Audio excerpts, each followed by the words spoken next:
Hey, how you doing? I'm Steve from OnTrack International, and you're about to enjoy our CEO, Kevin Johnson, sharing his thoughts on taking your leadership from toxicity to trust. Don't forget, you can find plenty more from OnTrack International so you don't miss out on our video, audio, webinars, white papers and more by following us on LinkedIn, Twitter and signing up for our newsletter at ontrackinternational.com. Right now though, here's Kevin Johnson. From toxicity to trust in leadership. How is it that some leaders bring real energy and drive engagement with their teams, and others seem to drain it, debilitate, get in the way of success, even seem to do everything they can to stop the team truly performing?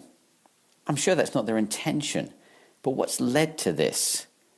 They want results just as any of us do, but what has created this environment where they become over-managing and they become micro-focused to the extent we don't actually deliver the results that we need? Well, I'm afraid some of this is down to our career conditioning. When we begin our careers, we do as much as we can to stand out from the crowd, to look good, and that means we work quicker, better, more effectively than our colleagues. When we do this, we get rewarded. We get a pat on the back that says, "Kevin, well done." And when we've been told we've done well, what do? We continue that behavior with greater intensity to try and win more praise. Then we get promoted. We get promoted to some created position, like a sub-deputy helping assistant team person. And that makes us feel great, doesn't it? Because now we have a status. And so we replicate the behavior even more.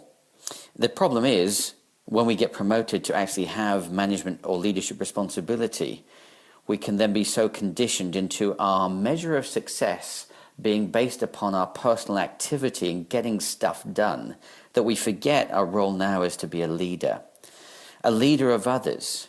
No longer is the measure of success our ability to deliver results. It is the ability of us to help our team, empower our team, our people to deliver those results. It's not about our personal delivery each day. It's about how we equip and engage and enable our team to deliver each day.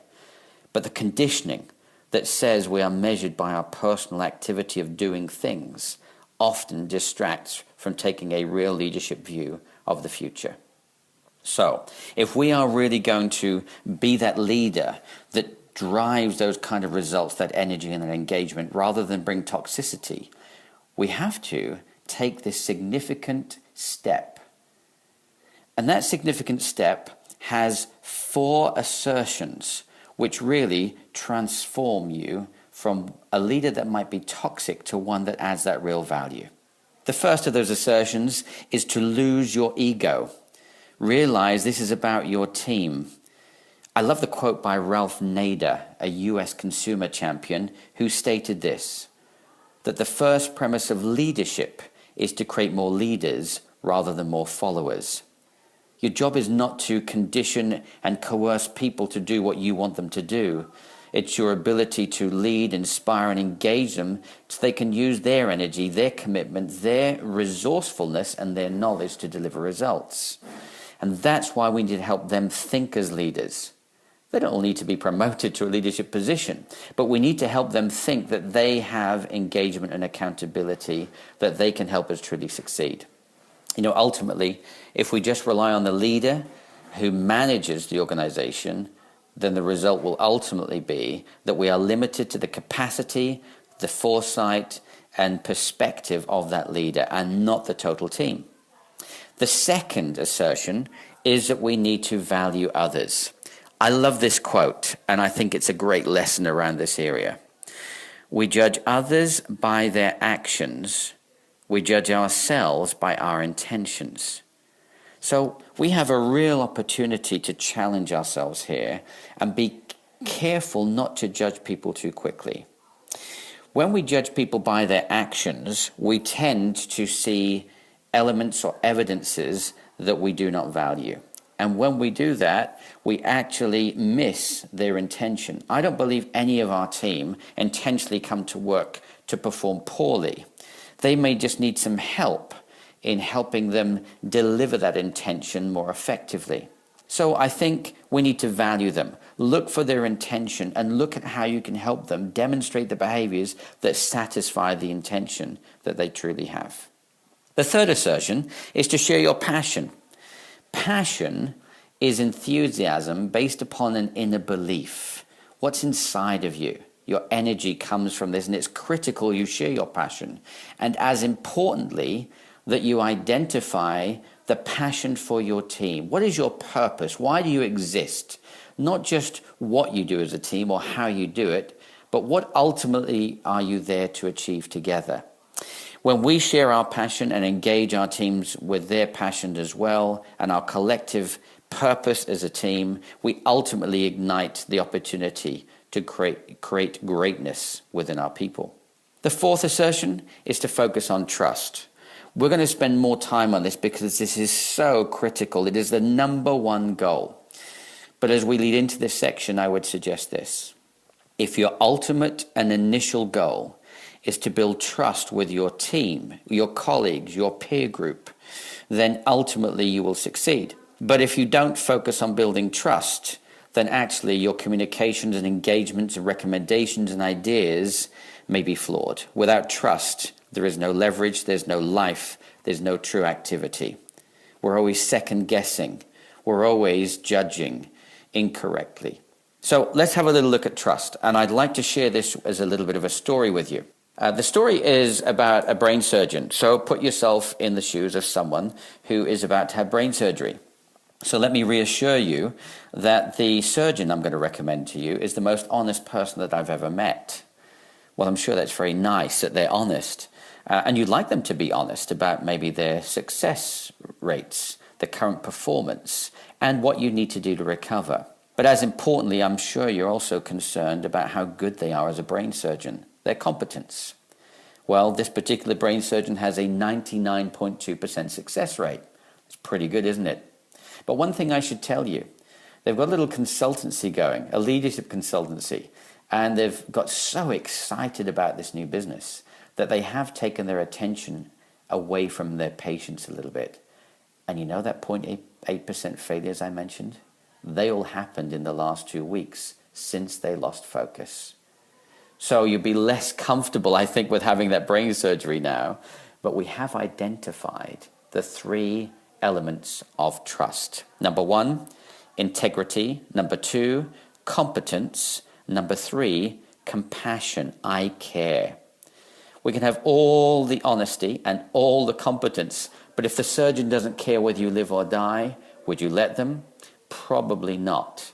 But what about if you were really honest and you really cared, but this wasn't your best procedure? It was a 50-50 success rate for you in this procedure. You'd be very unlikely to let them operate. The reality is we need to demonstrate all 3 of these to be of value and ultimately create an environment that avoids the toxicity that can come through ineffective leadership that does not build trust. Let's just give you a couple of examples around these. So first of all, integrity. It means you're willing to have the kind of conversations around performance and be honest with people when they're doing well and when they are not doing well. It also means, though, that if you know something, they might say, hey, do you know about the changes that are going in the organization right now? And you do know that you admit that you know, but then add, I do know, but I can't comment right now, but I will when it is appropriate time-wise. As opposed to pretending you don't know, and then they discover you did know. Immediately your trust is flawed. The second, remember, was competence. And one of the biggest areas I find is not just the ability to do professional competence around your intellect, but it's actually your ability to make good decisions about comparative priorities, helping your people make great decisions, helping them know what's important in comparison to something else. We tend to treat everything of equal value, and that is not true. Be good at deciding the priorities in your business. Then compassion. Compassion is about doing things you choose to do, not that you have to do or you should do. Having a formal performance conversation is something you should do. That's your job as a manager and leader. But following up, how are you doing? In informal occasions, or following up on personal issues shows that you care. All three are critical: integrity, competence, and compassion. If one is missing, then you are not creating the environment for true performance of your team. You are creating a toxic world, and toxicity means that something will get in the way, will poison your ability to really achieve results as the individuals within your team, but also collectively for your business. Please think carefully.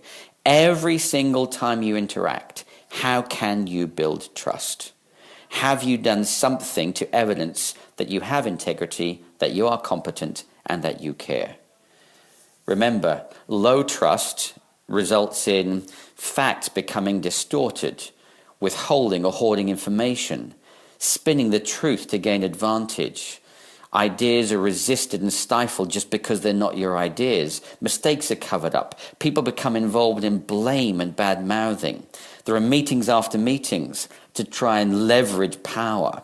There's a tendency to overpromise and underdeliver. Energy is low, and people become unproductive. There's a tension there, and sometimes even a fear. So be careful. A high-trust environment, if we focus on these three things, dispels that toxicity and brings ultimately information shared openly, mistakes are tolerated within boundaries and used as a way of learning. The culture is innovative and creative. People are loyal, including those that aren't absent, are still represented in their views without blaming them. People talk straight and they confront real issues. There's real communication and collaboration. They don't need meetings after meetings. We get it done because we're open and honest in those meetings. There's transparency, there's accountability, and there's a palpable vitality and energy. People can feel this positive momentum. So if we want to remove the toxicity, trust is the key. Remember, there are 4 assertions that we need to focus on to remove toxicity. 1, lose your ego. 2, value others, truly value them. Look at their intention, not just their action. Share your passion and engage others with theirs and the purpose of your organization and team. And finally, focus on trust. Now, if you want to read a great book on this, of probably the mentality that cures toxicity, I would recommend reading the book Leadership and Self-Deception, published by the Arbinger Institute. This book has some phenomenal messages about, as human beings, we all have feelings we should do things positive and helpful for others. And then we have a choice. We can honor that feeling and do the thing we felt we should do, or we can look for a reason not to do it. They call it betrayal or deception. So, I feel I should do everything I can to help the other team that I work with succeed. But then I justify not doing it because, well, they let me down on occasion. They don't give their best. They don't get my world. And so we create this deception, this friction between the team, and we don't clearly look at the right results. We are poisoned by the toxicity of how we see others and justification of not acting on what we know is the right thing to do. This is a great book that has some huge messages in. There are 3 quick things I will share with you that are quite important with respect to this being in the box of self-deception, as they call it. First, having a conversation doesn't resolve the issue. Because in the back of your mind, you're thinking, I don't know, you're irresponsible, you're lazy, you're not helping our business succeed. And so when you converse with them, it comes across wrong. Even if the words are right, the intention comes across is actually you being read as being toxic. Ignoring the issue doesn't work because then we don't get the job done. We just carry on despite each other. And this means we don't really focus on collaboration and success together. The final thing that we need to be careful of is that we tend to look for further evidence to support the way we feel. We look for the fact that sales or finance or HR, they didn't get this right. They don't understand my world. And we further justify our perception of them that makes an even greater toxic environment. There is only one way of remaining out of the box of self-deception.